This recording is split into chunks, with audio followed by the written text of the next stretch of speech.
भारत वर्षर पूर्वतन प्रधानमंत्री स्वर्गत अटल बिहारी वाजपेयी आज 100तम जन्म जयंती उत्सव आज सरकारी स्तर में प्रथम थर करी ओडिशा सरकार ताको पालन करुछंती।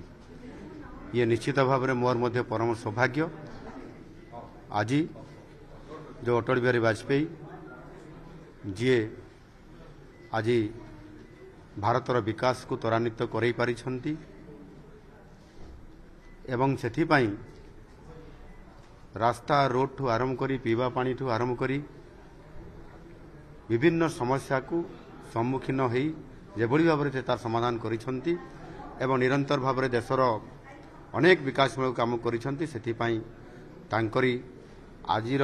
ई जन्मदिनर अवसर रे तांकरी दिन को मध्य भारत सरकार सुशासन दिवस हिसाब रे पालन करुछंती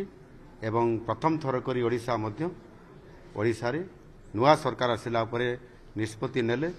एवं एहाकु सरकारी स्तर रे सुशासन दिवस हिसाब रे घोषणा करने सहित